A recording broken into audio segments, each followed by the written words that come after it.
Muy buenas, fisio. Te doy la bienvenida a esta clase, a una nueva clase más de Physioprogram TV.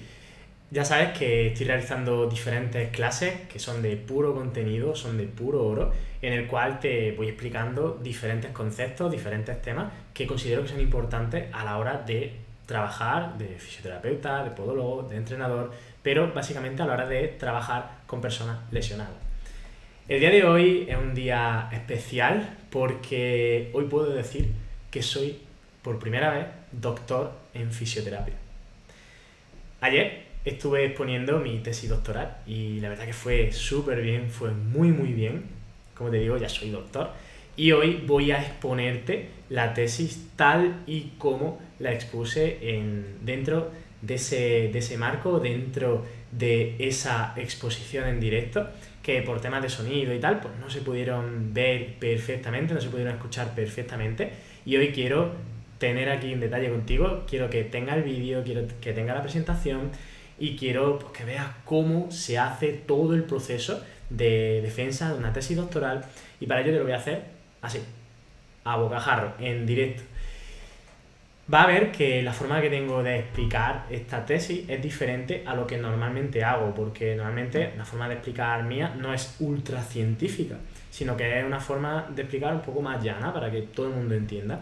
Entonces aquí la tesis doctoral tiene que ser un evento súper científico, es súper académico, de hecho es el evento académico como más alto, no sabría decirte, pero sí como más serio, ¿vale? Entonces hay que ser serio a la hora de exponer, hay que explicarlo todo con detalle y hay que explicarlo todo lo más científico posible.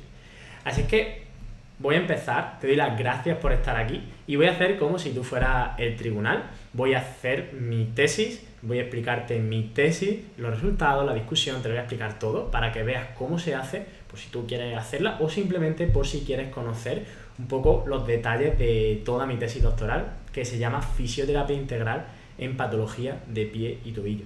Lo que sí me gustaría es que si te gusta este contenido, pues que me lo digas aquí en comentarios, que me escribas lo que te ha parecido, que me escribas qué es lo que más te ha gustado, si te gusta, si no, y que por supuesto le des a like y te suscribas a este canal, porque ya sabes que subo muchos vídeos, ya sabes que subo mucho contenido para ayudarte a entender todo el mundo de la fisioterapia, de la readaptación, del entrenamiento, de la podología, desde mi perspectiva y desde la perspectiva de otros compañeros.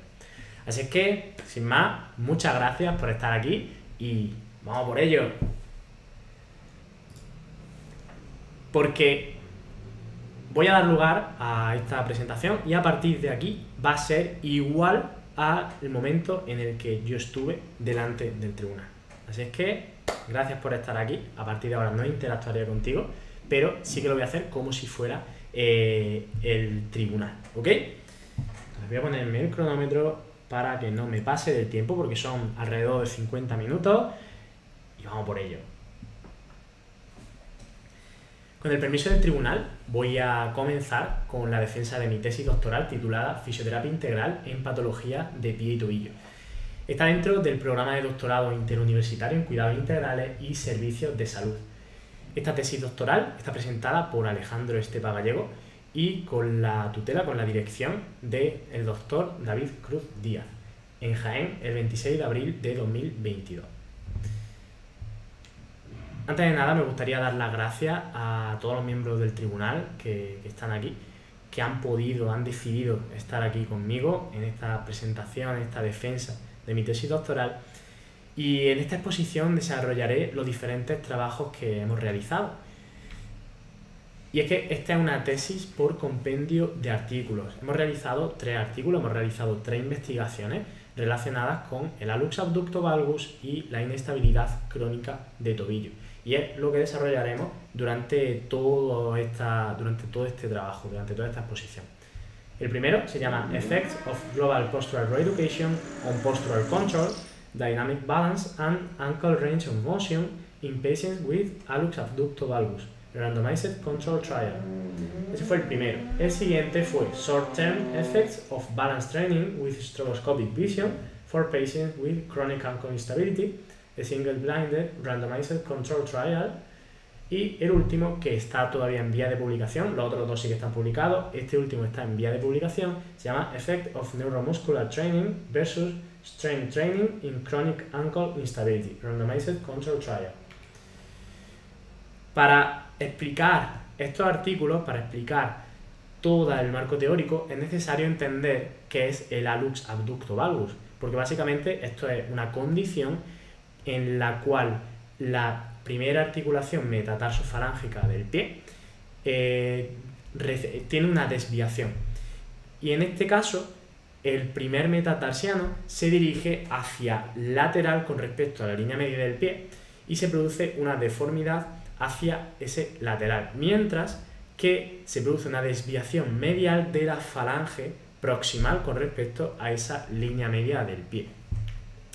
La etiología es desconocida, pero hay diferentes factores predisponentes, como por ejemplo hay factores intrínsecos y factores extrínsecos. Entre los factores intrínsecos se encuentran la pronación del retropié, el pie plano, la cabeza redonda del primer metatarsiano, está la cabeza un metatarsiano más corto, un primer metatarsiano más largo, un segundo metatarsiano más corto o más largo, ¿vale? Cualquier alteración en la longitud de ese metatarsiano, ya sea del primero o del segundo, puede producir hallux abductor valgus. El género también, las mujeres es más frecuente, y un índice de masa corporal aumentado también puede afectar. Pero por supuesto la genética predispone a tener diferentes condiciones anatómicas, como por ejemplo esa cabeza redonda, que dé lugar a una alteración en la posición del primer dedo. Mientras que los factores extrínsecos son tener calzado estrecho o calzado de tacón. Se ha pensado durante mucho tiempo, la cultura popular habla de que el calzado es el principal problema de que exista hallux abductor valgus, pero no tiene por qué, sino que es simplemente un factor más y es un factor extrínseco. Se ha visto que el 30% de las mujeres padecen o van a padecer hallux abductor valgus, mientras que el 13% de los hombres van a padecerlo. Y además suele aumentar con la edad, de tal forma que los niños tienen hallux abductor valgus congénito con una prevalencia del 7,8%, los adultos jóvenes lo van a tener del 23% y los adultos mayores del 35,7%.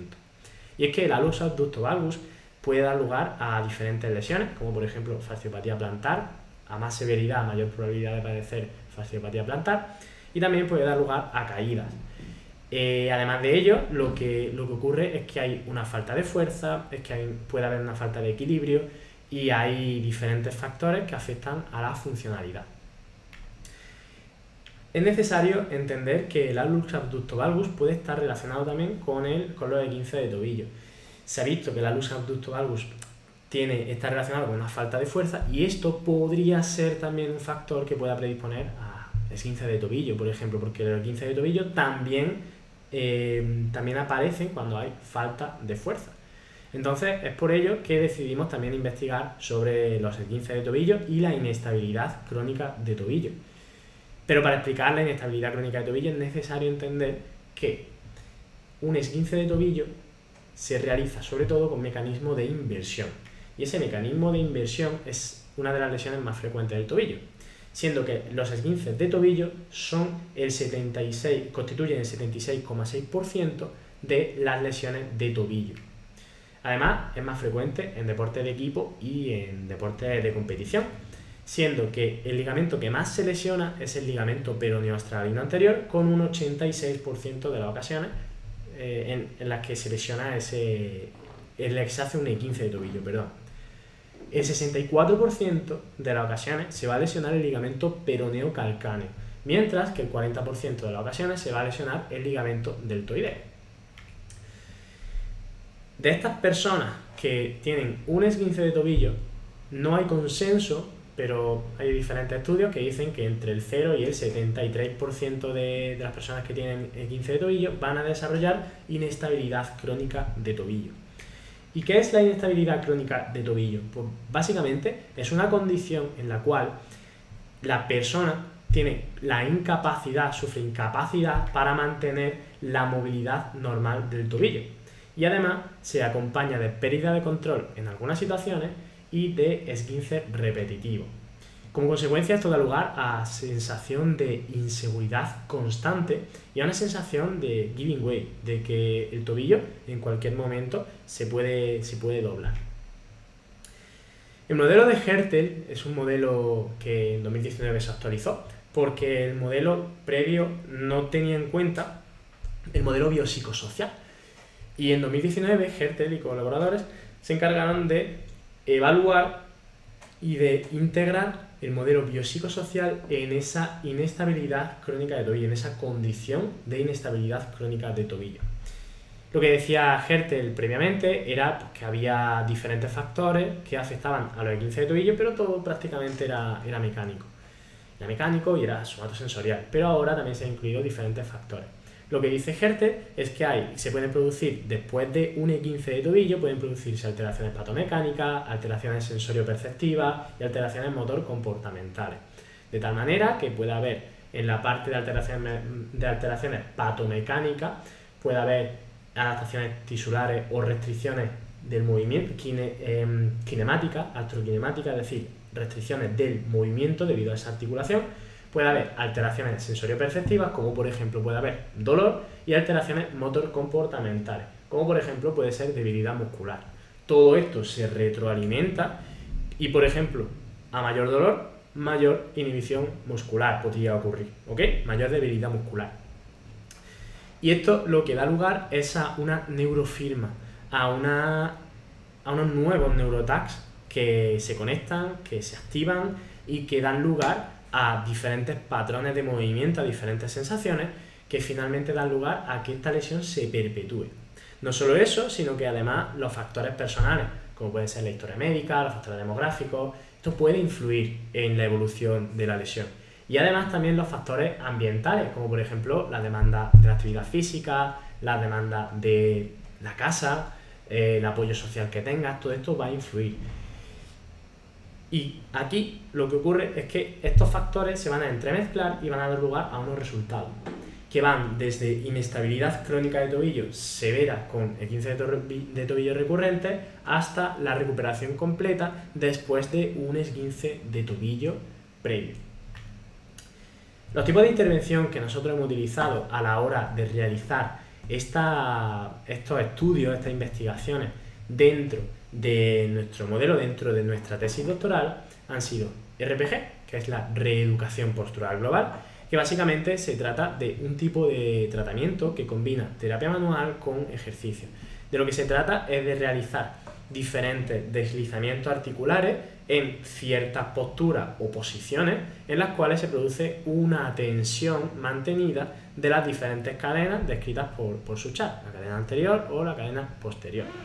En este caso lo que se quería era, en una posición de máximo excéntrico, una posición en la que el músculo está en una posición excéntrica, es decir, una contracción más alargamiento de los extremos musculares, en esa posición se pedían contracciones musculares, de tal forma que al mismo tiempo realizamos deslizamientos de la propia articulación. ¿Para qué? Pues porque lo que queríamos era integrar nuevos patrones motores, queríamos integrar nuevas contracciones musculares de tal forma que se aumentara la propiocepción y que además aumentara la capacidad de contracción de la musculatura, tanto intrínseca como extrínseca del propio pie. Lo que queríamos además era que hubiera un mayor equilibrio debido a ese trabajo sobre la planta del pie, del que hablaremos después, pero a la hora de ir avanzando en el tratamiento realizábamos progresiones dentro de las propias posturas, pero después hablaremos de esa intervención. Bueno, decir que no se ha demostrado en ningún momento que la RPG se utilice o la RPG sirva para tratar los factores que vienen acompañados de hallux abducto valgus. Es decir, que este es el primer estudio que se hace para este tipo de tratamiento, para este tipo de intervención. También utilizamos entrenamiento multimodal de equilibrio y salto, en el cual se ha visto que puede ser útil a la hora de trabajar con personas que tienen inestabilidad crónica de tobillo, y para ello realizamos una serie de ejercicios con sus progresiones en los cuales íbamos avanzando en carga, íbamos avanzando en salto, en distancia, para que la persona, según iba pasando el tratamiento, según iba pasando la intervención, mejorara sus condiciones. También utilizamos las gafas de visión estroboscópica, que son un tipo de gafas que lo que sirven es para ocluir parcialmente el sistema visual. De tal manera que queríamos hacer una reponderación sensorial hacia el sistema somatosensorial. ¿Por qué? Porque realmente lo que ocurre cuando hay inestabilidad crónica de tobillo es que el control postural se puede ver alterado. El control postural depende del sistema visual, del sistema vestibular y depende también del sistema somatosensorial. Cuando hay un esguince de tobillo, lo que ocurre es que el sistema somatosensorial se va a ver alterado, se van a romper ligamentos, se van a lesionar esos ligamentos y el sistema nervioso central va a empezar a confiar más en otros sistemas. En este caso va a confiar más en el sistema visual, es lo que parece ser que ocurre. Entonces, ¿qué queremos? Lo que queremos con las gafas de visión estroboscópica es ocluir parcialmente y con un ritmo pautado, de manera pulsátil, ese sistema visual. ¿Por qué? Porque si vamos pausando, si vamos ocluyendo ese sistema visual de manera parcial en rangos de tiempo concreto, lo que va a ocurrir es que el sistema nervioso central va a empezar, o queremos, por lo menos lo que queremos, lo que pretendemos, es que empiece a confiar más en el sistema somatosensorial. ¿Qué es lo que ocurre? Que el trabajo que se viene realizando normalmente es trabajo en ojo abierto o trabajo en ojos cerrados, cuando trabajamos el equilibrio y queremos incluir ese trabajo sobre el sistema visual. Entonces, esto sería como un paso intermedio entre trabajo con ojo abierto y trabajo con ojo cerrado. Y queríamos comprobar también si el entrenamiento de fuerza era útil para trabajar con personas que tienen inestabilidad crónica de tobillo. Y porque el trabajo de fuerza pues, se ha visto que puede ser útil a la hora de trabajar con este tipo de personas y queríamos comprobar si era así. Los objetivos de esta tesis doctoral fueron, como objetivo general, queríamos ver si la reeducación postural global tenía unos efectos mayores al grupo control en el control postural estático en personas con hallux abducto valgus leve o moderado. Lo que queríamos ver también era si el trabajo de equilibrio con gafas de visión estroboscópica era superior al trabajo de equilibrio sin más y superior al grupo control, que no recibía intervención, en el equilibrio dinámico en personas con inestabilidad crónica de tobillo. Y por último, el objetivo general del tercer artículo, el artículo en el que se ponían a las personas, se ponían tres grupos y se hacía grupo neuromuscular, grupo de entrenamiento de fuerza y grupo control, y lo que quería era verse si el grupo de entrenamiento neuromuscular era superior al grupo de entrenamiento de fuerza y era superior al grupo control en la sensación subjetiva de inestabilidad en personas con inestabilidad crónica de tobillo. Como objetivo específico, lo que queríamos era ver si la RPG era superior al control en el equilibrio dinámico y el rango de dorsiflexión de tobillo en hallux abducto valgus leve o moderado. Queríamos ver si el grupo de entrenamiento de equilibrio con gafas de visión estroboscópica era superior al grupo de equilibrio y este superior al grupo control en la sensación subjetiva de inestabilidad, el estado funcional y rango de dorsiflexión de tobillo en inestabilidad crónica de tobillo. Y por último, como objetivo específico, queríamos ver en el tercer artículo si el grupo de entrenamiento neuromuscular tenía efectos superiores al grupo de entrenamiento de fuerza y al grupo control, en el estado funcional, en el rango de dorsiflexión de tobillo y en el equilibrio dinámico en personas con inestabilidad crónica de tobillo. El artículo Efectos de la reeducación postural global en control postural, equilibrio dinámico y rango de dorsiflexión de tobillo en pacientes con hallux abducto valgus, ensayo clínico aleatorizado, ya está publicado y está publicado en Journal of Orthopedic Research. Y este artículo, nuestra hipótesis, era que el grupo de intervención con reeducación postural global iba a tener mejores resultados en el control postural, el equilibrio dinámico y la dorsiflexión de tobillo en comparación con el grupo control. El siguiente artículo, Short-Term Effects of Balance Training with Stroboscopic Vision for patients with chronic ankle instability, a single blinded randomized control trial, lo que queríamos era ver si, bueno, nuestra hipótesis era que el entrenamiento del equilibrio con visión estroboscópica iba a tener mejores resultados que el entrenamiento del equilibrio aislado y que el grupo control en la variable de equilibrio dinámico, dorsiflexión de tobillo, sensación subjetiva de inestabilidad y en el estado funcional.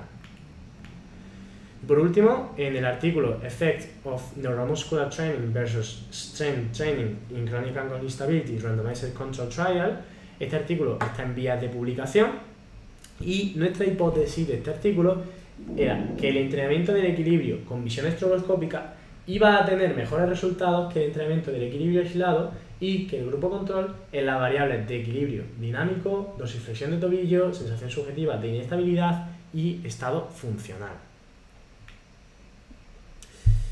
Para la realización de nuestros artículos, de nuestras investigaciones, utilizamos diferentes materiales y métodos que vamos a exponer a continuación. Y es que en el primer artículo, el artículo de la Lux Abducto Valgus y la RPG, fue un diseño el diseño fue ensayo clínico aleatorizado con dos grupos, un grupo control y un grupo de RPG, de reeducación postural global. La evaluación se realizó por un investigador independiente a las 0, es decir, pre-intervención, a las 4 y a las 8 semanas. También el tratamiento fue realizado por un investigador que no tenía nada que ver con la evaluación, es decir, que no evaluaba, simplemente trataba. Los criterios de inclusión, como no había consenso, como no hay demasiados estudios sobre la Lux Abducto Valgus y fisioterapia, los criterios de inclusión fueron introducir Lux Abducto Valgus de leve a moderado, evaluado con la escala Manchester como B y C, que serían básicamente la letra B y la letra C. Debían ser personas de entre 18 a 65 años y Lux Abducto Valgus doloroso. Todo esto estaba en consenso con los artículos previos, que eran pocos, pero había algo, y lo pusimos en contexto y pusimos en común los criterios de inclusión de los artículos que existían. Los criterios de exclusión fueron cirugía en miembros inferiores. Fueron deformidades patológicas del pie no relacionadas con el Lux Abducto Valgus. Estar recibiendo tratamiento durante las semanas previas de fisioterapia en el Lux Abducto Valgus. Padecer enfermedades sistémicas como enfermedades de depósito, como la gota, o artritis reumatoide. Artrosis severa. Padecer cualquier enfermedad que afectara a la función sensoriomotora del pie que fuera distinto al Lux Abducto Valgus. Padecer cualquier fractura o enfermedad que siguiera afectando al pie. Estar utilizando fármacos antiinflamatorios en los que la terapia manual estuviera contraindicada. Al final, lo que conseguimos era tener a 37 personas dentro del grupo control, mientras que tuvimos a 33 personas dentro del grupo 33 personas del grupo control y 37 personas dentro del grupo experimental. O sea que tuvimos a 70 personas en total dentro de nuestro estudio, debido a que hubo algunas bajas. Las medidas de resultados fueron el control postural estático, que básicamente se evaluó a través de la plataforma estabilométrica de sensores resistivos de presión SensorMedica. ¿Qué fue esta plataforma? Se utilizó como test el romper bipodal, ojo abierto y ojo cerrado, durante 30 segundos. Lo que se evaluaba, las medidas que se utilizaban, eran el desplazamiento en el eje X, ojo abierto, el desplazamiento en el eje X, ojo cerrado, el desplazamiento en el eje Y, ojo abierto, y el desplazamiento en el eje Y, ojo cerrado. Pero también lo que hicimos fue velocidad de desplazamiento del centro de presiones con ojo abierto y con ojos cerrados. Y se consideró que a menor puntuación había mayor estabilidad. También se evaluó el rango de dorsiflexión de tobillo con el Weight Bearing Lunge Test, que básicamente es este test en el cual se pide a la persona que haga una dorsiflexión de tobillo, es decir, que lleve la rodilla a la pared lo más cerca posible, que la rodilla toque la pared, mientras que el pie se va alejando poco a poco de la pared con esa cinta métrica que tenemos. Se medía desde el dedo más largo hasta la pared. No se aceptaban compensaciones en ese miembro inferior. También se utilizó el equilibrio dinámico, también se midió el equilibrio dinámico con el SET, que es el Star Excursion Balance Test. Y nosotros utilizamos la variable de 3 direcciones, en la cual la dirección posteromedial se consideraba con respecto al pie de apoyo, la dirección posterolateral también se consideraba con respecto al pie de apoyo, sería lateral al pie de apoyo, y la dirección anterior era la dirección hacia adelante. Se iba modificando el apoyo del pie dependiendo de la dirección que quisiéramos evaluar. Y la persona no podía apoyar el pie que estaba en el aire, no podía apoyar en el suelo, sino que tenía que rozar un poco para que la prueba fuera válida.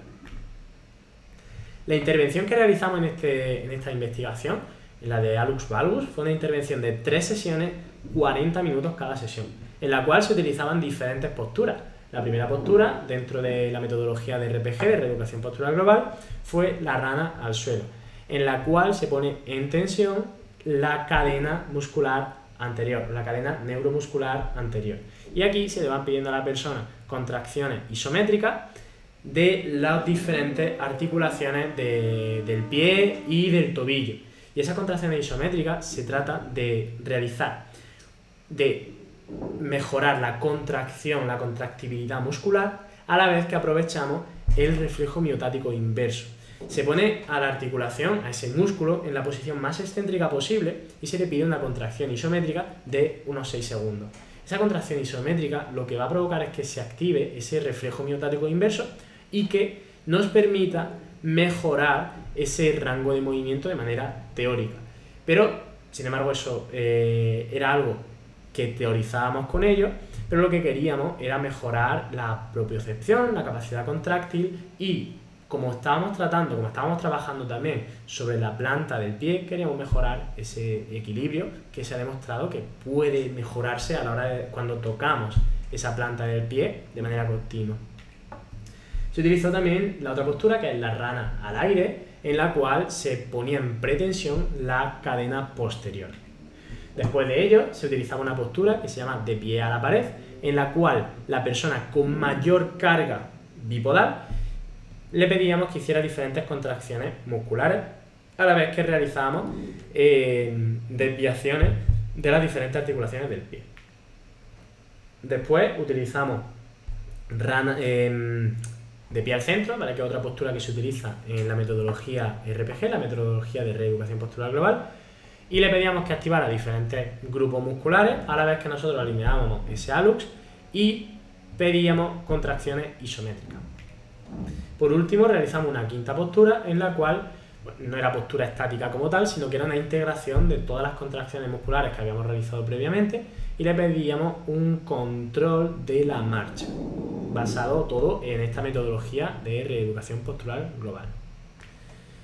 Para el análisis estadístico utilizamos el software SPSS, la versión 17.0, y para ello cogimos como variable independiente grupo experimental y grupo control. La variable dependiente fueron las medidas estabilométricas, ojo abierto y ojo cerrado, el SET, el Star Excursion Balance Test, y el Weight Bearing Lunge Test. Los grupos eran homogéneos y realizamos diferentes pruebas estadísticas en base a ello. La primera prueba fue la TED Student de muestras independientes. La segunda fue la prueba chi cuadrado para ver la diferencia entre grupos. El ANOVA mixto para ver la diferencia entre grupos, grupo experimental versus grupo control, e intragrupo, en el pre y en el post, a las 0, a las 4 y a las 8 semanas. La P, establecimos el valor de P en menos de 0,05 para determinar que había diferencias significativas. Y el tamaño del efecto lo tomamos como la T de Cohen, siendo pequeño menos de 0,2, siendo mediano menos de 0,5 y siendo grande más de 0,8. ¿Ok? Estos fueron para el primer artículo.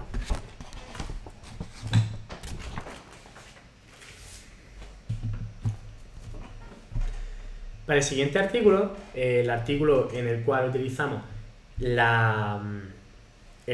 entrenamiento de equilibrio con gafas de visión estroboscópica, el entrenamiento de equilibrio y el grupo control sin nada de intervención, el diseño fue ensayo clínico aleatorizado, 3 grupos, uno control, uno de entrenamiento de equilibrio con gafas de visión estroboscópica y uno de entrenamiento de equilibrio ya.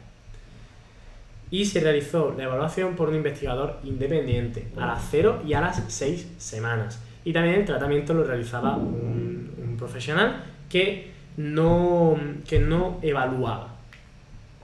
Los criterios fueron basados en el Anker Consortium, ¿vale? Es la entidad que propuso estos criterios y es la que se sigue a la hora de realizar la investigación. Los criterios de inclusión de este Anker Consortium fueron que mínimo la persona tuviera un esguince de tobillo 6 meses antes del estudio, que tuviera menos o igual a 24 puntos en el Cumberland Ankle Instability Tool, en el KITE, no tener lesión en el miembro inferior diferente a la inestabilidad crónica de tobillo y tener autonomía mental para participar en el estudio. Los criterios de exclusión fueron tener alteraciones del equilibrio conocidas por del sistema vestibular u otros factores que fueran diferentes a la inestabilidad crónica de tobillo. Haber padecido un esguince de tobillo 6 semanas antes al comienzo del estudio. Tener cirugía del miembro inferior que afecte negativamente a esta patología. Tener crisis epiléptica, sobre todo por ese tema de la gafa de visión estroboscópica, por esa oclusión parcial de la visión. Y faltar a más de 3 sesiones de intervención. Finalmente, una vez que realizamos toda la intervención, nos quedamos con 25 personas en el grupo de entrenamiento de equilibrio, 24 personas en el grupo de entrenamiento de equilibrio con gafas de visión estroboscópica y 24 personas en el grupo control.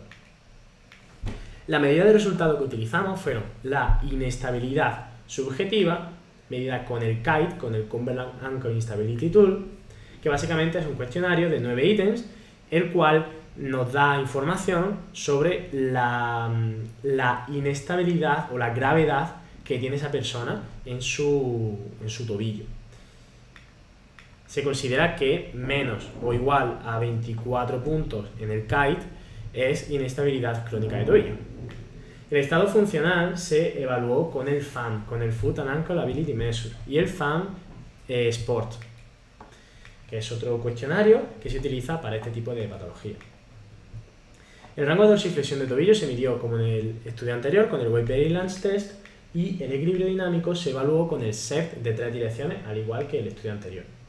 La intervención se realizaron 18 sesiones durante 6 semanas de entrenamiento de equilibrio, que básicamente era un entrenamiento basado en 6 ejercicios con su respectiva progresión según la persona iba avanzando en capacidades.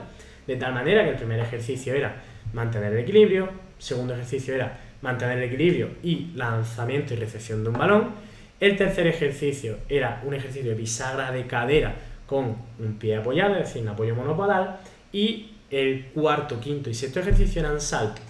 Y la progresión era ir avanzando en inestabilidad en los 3 primeros ejercicios, siendo que los 2 primeros era modificar la base, es decir, de suelo duro fuimos pasando hacia bases más inestables, y el tercer ejercicio fue modificar la estabilidad basada en el movimiento de la cadera y del tronco.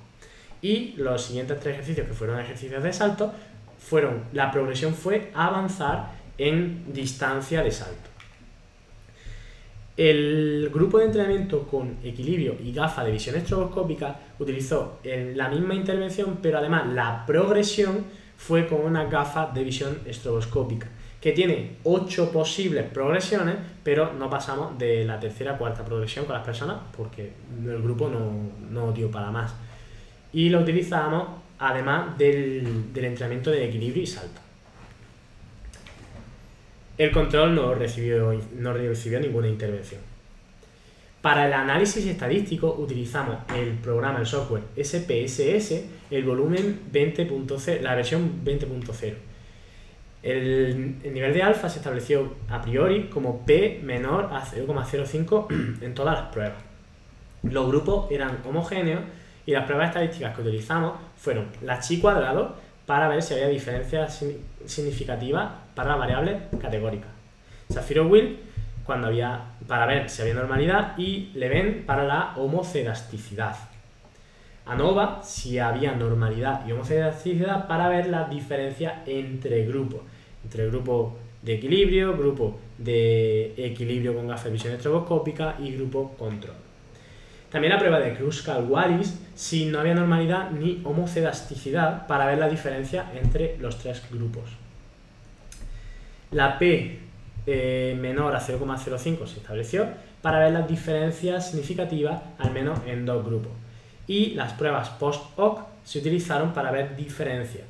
HSD de Tukey se utilizó si había homocedasticidad. La prueba de James-Howell si no había homocedasticidad.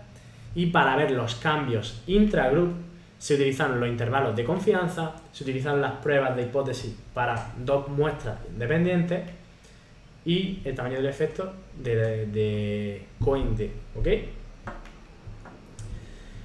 El siguiente artículo, los efectos del entrenamiento neuromuscular versus el entrenamiento de fuerza en estabilidad crónica de tobillo, todavía está en vías de publicación, y el diseño que se utilizó fue parecido al estudio previo de la inestabilidad crónica de tobillo. Era un ensayo clínico aleatorizado, fueron 3 grupos los que se analizaron: grupo control, grupo de entrenamiento neuromuscular y grupo de entrenamiento de fuerza.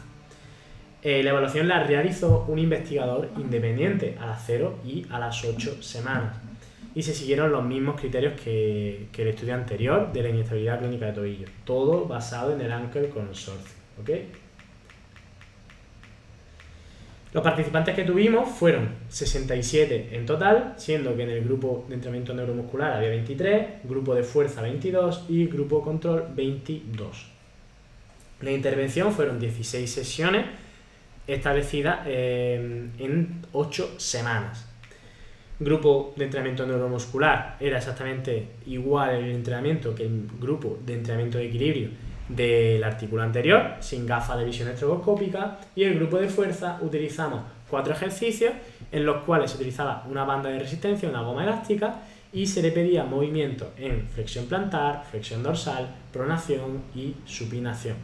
De tal manera que se le pedía que hiciera del 0 al 10 una fuerza de 5, más o menos.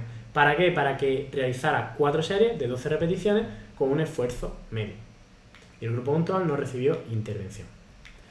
Para el análisis estadístico se utilizó el software SPSS, la versión 24.0. El nivel de alfa se estableció a priori como P menor a 0,05 en todas las pruebas y los grupos eran homogéneos. Las pruebas estadísticas que se utilizaron fueron el Shapiro-Wilk para la hipótesis de normalidad de las variables continuas, cuando n es menor a 50. La ANOVA se utilizó si hay normalidad para variables continuas para ver diferencias entre grupos neuromuscular, grupo de fuerza y grupo control. La prueba de Kruskal-Wallis se utilizó si no había normalidad para las variables categóricas, para ver la diferencia entre grupos, grupo neuromuscular, grupo de fuerza y grupo control. Y la ANOVA de dos vías de medidas repetidas, grupo y tiempo, se utilizó para las medidas de resultados, y la post-hoc se utilizó la HSD de Tukey para ver diferencias específicas. El tamaño del efecto del tratamiento, para ello se utilizó la de Cohen, siendo débil menos o igual a 0,2, pequeño entre 0,2 y 0,5, moderado entre 0,5 y 0,8 y grande más de 0,8. Los resultados fueron los siguientes, y es que en el artículo 1 se vio que a las 4 semanas no había efectos significativos, pero ni en grupo, ni en tiempo, ni en grupo y tiempo, en ninguna de las variables. Entonces, esto nos sorprendió, pero ahora hablaremos de ello, porque lo que vimos era que había mejoría en el grupo experimental, en grupo y tiempo, a las 8 semanas. No a las 4, pero sí a las 8 semanas. Siendo que había cambios en el desplazamiento de X, ojo abierto, y X ojos cerrados, siendo que X ojos abiertos tenía un tamaño del efecto medio y la D era de 0,67, la D de Cohen. X ojos cerrados tenía un tamaño del efecto pequeño, siendo que era de la D de 0,42. El desplazamiento en el eje Y con ojos abiertos hubo cambios y tenía un tamaño del efecto medio y se midió con eta cuadrado y el 0 y era 0,066, que sería un tamaño del efecto medio, como decimos. La velocidad de desplazamiento en ojos abiertos tuvo un tamaño del efecto pequeño, siendo la D 0,37. Y la velocidad con ojos cerrados fue un tamaño del efecto pequeño, siendo la D de 0,38. En el weight bearing lance test, en la dorsiflexión de tobillo, hubo un tamaño del efecto medio, siendo de 0,54. Y en el SEP anterior también hubo cambios y hubo mejoría en el grupo de RPG, tanto en el SEP anterior, posteromedial y posterolateral. En el artículo 2 lo que se vio es que el grupo control no había cambio, pero se vio que el grupo de entrenamiento con equilibrio y gafas de visión estroboscópica era mayor que el grupo control y el grupo de equilibrio, entrenamiento con equilibrio, era también mayor que el grupo control. Sin embargo, el grupo de entrenamiento con gafas de visión estroboscópica y el grupo de entrenamiento de equilibrio eran iguales en todas las variables, excepto en el KIT, en la sensación subjetiva de inestabilidad, y en el SEP anterior, que era superior el grupo de entrenamiento de equilibrio con gafas de visión estroboscópica. En el artículo 3 lo que se vio era que intragrupo, dentro de los grupos sí que hubo un cambio entre el pre y el post en todas las variables con diferencia significativa. Entonces el grupo de fuerza mejoró en el pre, pero también con respecto al post, grupo de fuerza mejoró sus resultados tras el tratamiento.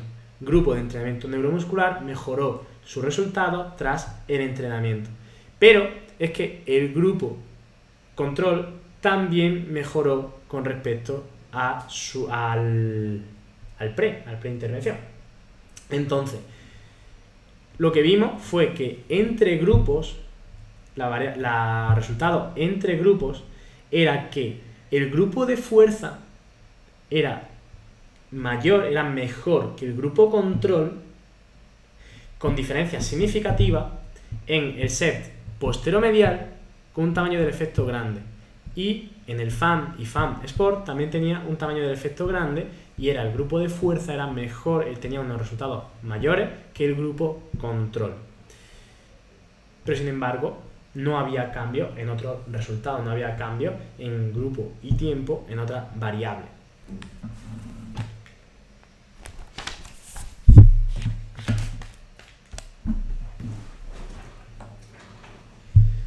Lo que se vio fue que entre grupos, antes he dicho que sí que había cambio en todas las variables, en todos los grupos. Siento decir que se me ha cruzado el cable. Donde hubo cambio fue en el grupo neuromuscular, en el grupo de fuerza, sí que hubo cambio en el pre y post, y en el grupo control lo que hubo cambio fue en el set anterior y en el kite, ¿vale? Sí que hubo mejoría, en el resto no hubo mejoría intragrupo, ¿vale? Siento la molestia. Y como decimos, únicamente en el grupo de fuerza con respecto al grupo control hubo diferencias significativas, siendo que el grupo de fuerza era mejor que el control en el set posteromedial y en el FAM, tanto de la actividad de la vida diaria como de sport, como de deporte. A continuación vamos a discutir los resultados y a explicar el por qué creemos que pueden haberse dado este tipo de resultados. Y para ello vamos a empezar por el control postural estático en personas con hallux abducto valgus y reeducación postural global. ¿Por qué? Porque en el artículo 1 lo que se vio era que no había mejorías a las 4 semanas cuando se realizaba el tratamiento de RPG con respecto al grupo control. Sí que había mejoría a las 8 semanas y quizás lo que nosotros consideramos es que podría necesitarse un mayor tiempo para integrar los resultados. Entonces quizás por eso con el tratamiento de reeducación postural global a las 4 semanas no teníamos resultados, pero sí a las 8. Esto nos puede ayudar y puede contribuir a una disminución de las caídas, a una disminución de las posibles lesiones, y esto puede ser porque la reeducación postural global es un tipo de tratamiento multimodal que combina terapia manual con contracción muscular, lo que aumenta el estímulo sobre la musculatura, sobre la planta del pie, sobre los receptores cutáneos, que se ha visto que trabajando esos receptores cutáneos puede mejorar el control postural, y también esto puede aumentar la propiocepción. Al aumentar la propiocepción puede aumentar esa sensibilidad y puede dar lugar a mayores mecanismos de feedback, feed-forward, de tal manera que mejora ese control postural estático. Otros autores lo que han visto es que al utilizar tape no había diferencia en el desplazamiento en el eje Y. Y esto está de acuerdo con nuestros resultados porque quizás el hallux abductor valgus, los cambios que pueda tener son cambios mediolaterales debido a que una desviación mediolateral de ese primer dedo. También Akaras y Gur lo que vieron era que no había diferencia en el eje X, tanto con ojos abiertos como con ojos cerrados, pero esto es diferente a nuestros resultados.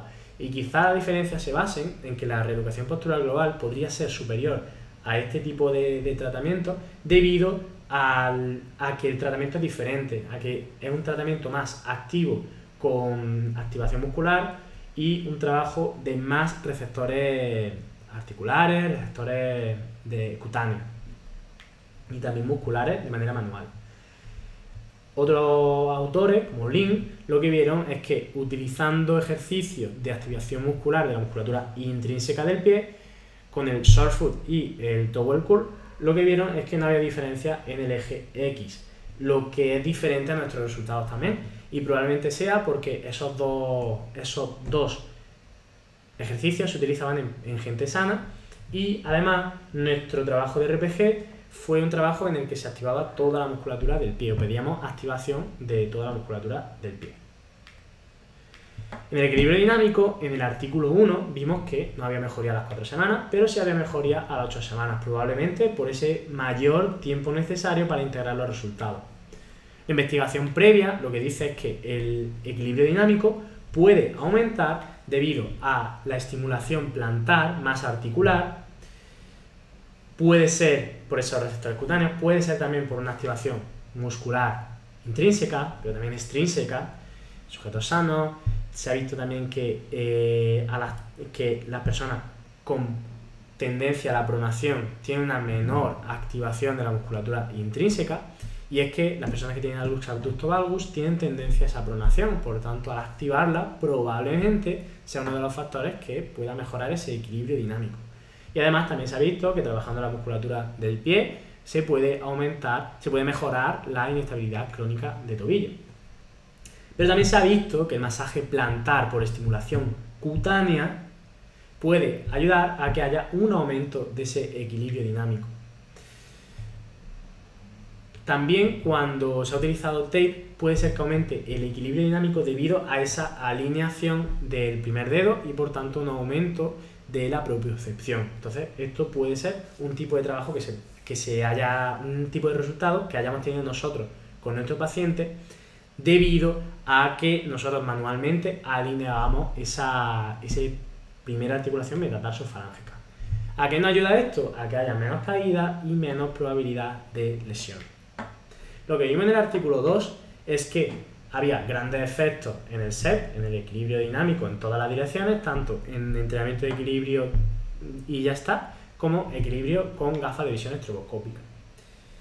Siendo que el SET anterior tenía mayores resultados en el entrenamiento de equilibrio con gafas de visión estroboscópica.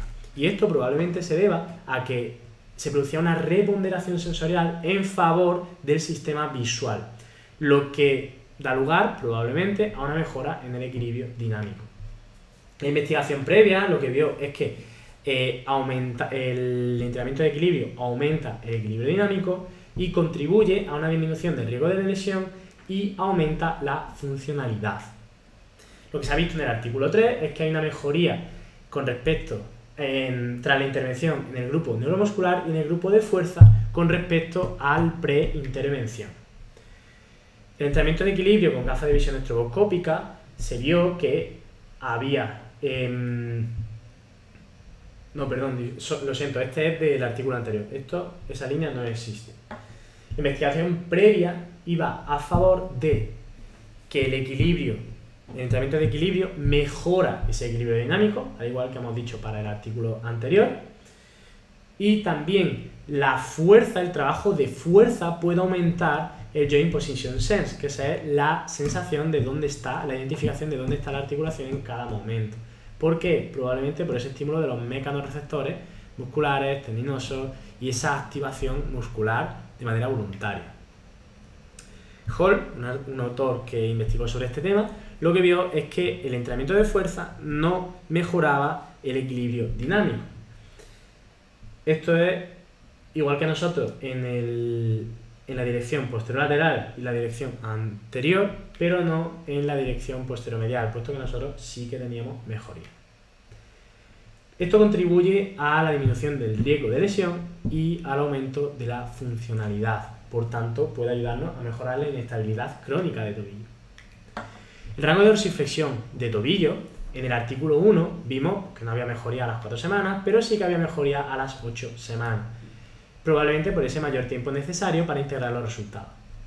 También se mejoraba, también el rango de dorsiflexión de tobillo está relacionado con una mejoría del SEPT anterior. Y la investigación previa lo que ha visto es que la terapia manual más ejercicio más separador en personas que tienen alus abductor valgus pueden ayudar a mejorar el equilibrio, el rango de dorsiflexión. También se ha visto que el trabajo pasivo sobre las articulaciones del tobillo en personas que tienen inestabilidad crónica de tobillo puede ayudarnos a mejorar el rango de dorsiflexión de tobillo. Y esto pues coincide con nuestros resultados, ya que con el tratamiento que hacíamos estábamos ayudando, estábamos contribuyendo a esa mejoría de la dorsiflexión de tobillo. Entonces, el trabajo de la dorsiflexión de tobillo puede haber aumentado debido a la estimulación manual articular, a la activación muscular. Y esto puede contribuir a que haya menos caídas y a que haya menos lesiones, como por ejemplo de ligamento cruzado anterior o diferentes tipos de lesión que puede haber en miembro inferior debido a esta limitación. En el artículo 2 lo que se vio es que había grandes efectos en el rango de dorsiflexión de tobillo y que el entrenamiento de equilibrio tenía resultados similares al entrenamiento de equilibrio con gafas de visión estroboscópica. Probablemente esto es por ese control postural dinámico que también había mejorado, ya que nuestro trabajo lo que hacía era ir aumentando la progresión e ir aumentando esas demandas en dorsiflexión del tobillo a lo largo de los ejercicios. Pero además, lo que estábamos haciendo con el entrenamiento de equilibrio era pues trabajar esa sensibilidad, porque a la hora de saltar, a la hora de trabajar descalzo, lo que estamos activando es toda la musculatura y estamos permitiendo que haya un aumento de la sensibilidad. Y ese aumento de la sensibilidad puede aumentar la seguridad en el sistema nervioso central y por tanto producir una mejora del rango de dorsiflexión de tobillo, puesto que ese rango de dorsiflexión de tobillo limitado puede aparecer debido a un mecanismo de defensa del sistema nervioso central. La investigación previa lo que nos dice es que el rango de dorsiflexión de tobillo y el equilibrio dinámico está limitado en inestabilidad crónica de tobillo, y la dirección anterior del SEPT junto con la limitación en el rango de dorsiflexión de tobillo puede limitarse de manera una a la otra. Que se ha visto que el entrenamiento de equilibrio puede aumentar el rango de dorsiflexión y además otros déficits. Vamos ahora por el artículo número 3, que vimos que en el pre había mejoría en el grupo de entrenamiento neuromuscular y en el grupo de entrenamiento de fuerza, pero no había mejoría estadísticamente significativa con respecto al otro grupo. Aquí tenemos controversia con respecto al artículo 2, porque quizás en el artículo 2 las personas mejoraron porque tenían un kite menor, porque comparando los resultados lo que vimos era eso, que tenían un kite, un Cumberland Ankle Instability Tool, que era menor. Entonces puede ser que este sea uno de los motivos por los cuales no tengamos esa diferencia. En cuanto a la sensación subjetiva de inestabilidad, esto lo utilizamos para el artículo 2 y el artículo 3. Y lo que vimos era que el entrenamiento de equilibrio con gafas de visión estroboscópica tenía efectos superiores al entrenamiento de equilibrio, sin más. Y también efectos superiores al grupo control. Además, era clínicamente significativo, ya que superaba esos 3 puntos de la diferencia mínima detectable de manera clínica. Probablemente el entrenamiento de equilibrio con gafas de visión estroboscópica sea superior al entrenamiento de equilibrio sin más por ese input visual, por esa privación parcial de la visión que puede producir esa reponderación sensorial en favor del sistema somatosensorial. Pero habría que estudiar y habría que ver de qué manera esto puede influir. En el artículo 3 lo que vimos era que no había diferencia entre grupo neuromuscular, grupo de fuerza y grupo control. Y las investigaciones previas lo que han visto es que Wright y colaboradores tenían resultados similares, mientras que Luan y Kosick tenían diferencias entre grupo neuromuscular y grupo de fuerza. El estado funcional, a la hora de evaluarlo, lo que vimos era que en el artículo 2 el grupo de entrenamiento de equilibrio con gafas de visión estroboscópica tenía resultados similares al grupo de entrenamiento de equilibrio, sin más, siendo estos dos mayor que el grupo control.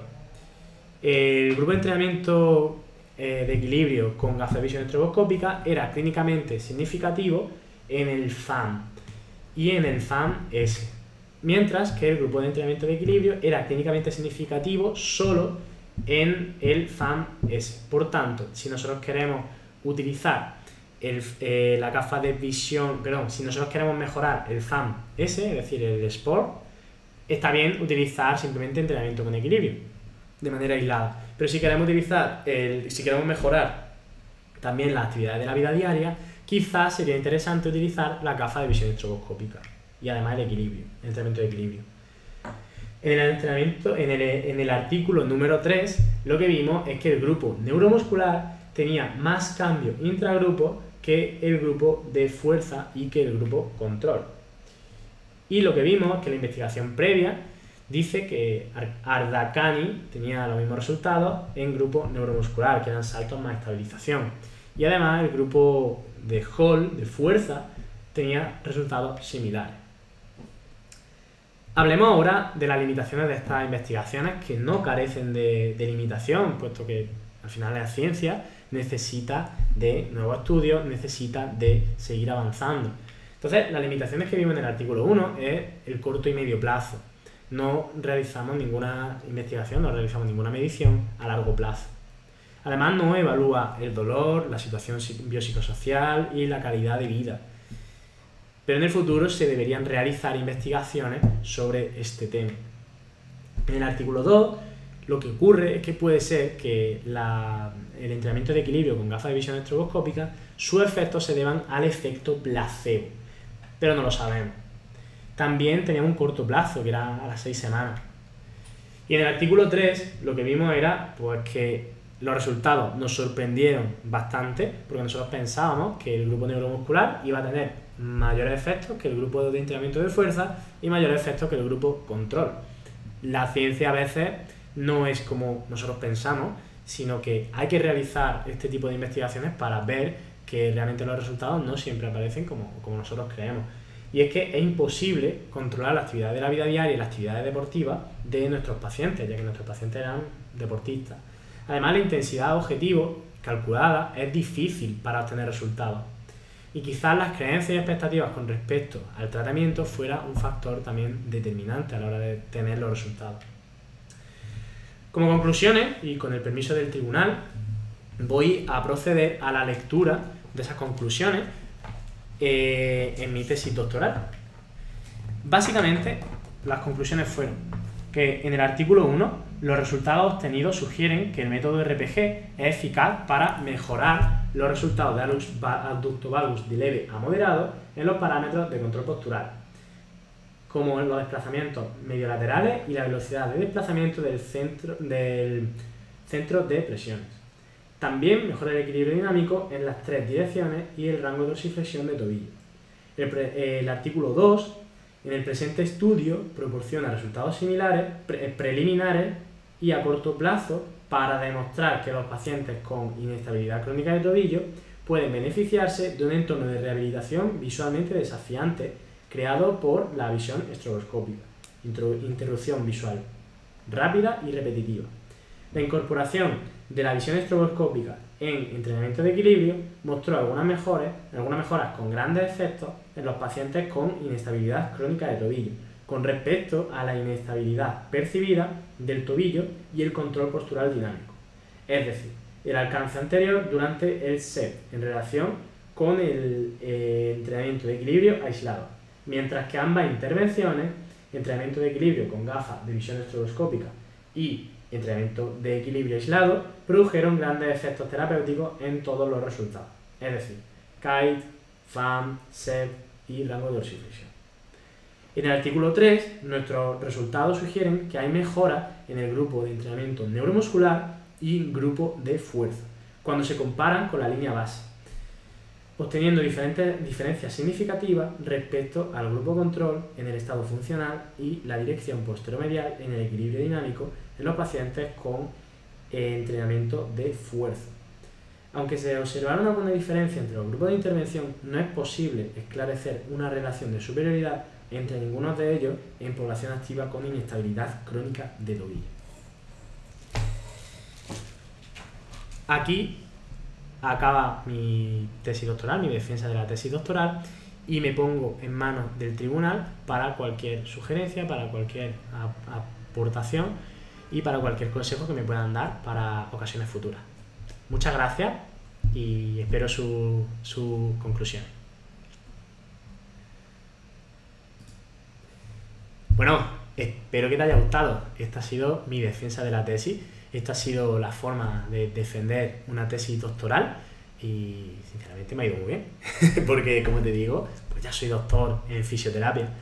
Así que me encantará de verdad saber qué te ha parecido. Me encantaría saber, sinceramente, lo que te ha parecido todo esto. Si quieres hacer una tesis doctoral y necesitas ayuda, me puedes preguntar aquí cualquier cosa. Si te han parecido interesantes estos resultados, pues también escríbeme por aquí. Y aquí debajo pues, vas a tener diferentes cosas. Vas a tener ciertos regalos. Te voy a poner por aquí algunos regalillos para que le eche un vistacillo. Y va a tener acceso a mí y va a tener acceso a más formas de aprender conmigo. Así que espero que te haya gustado. Espero que te haya interesado. Si te ha gustado, dale a like, suscríbete y nos vemos en próximos vídeos. Un fuerte abrazo.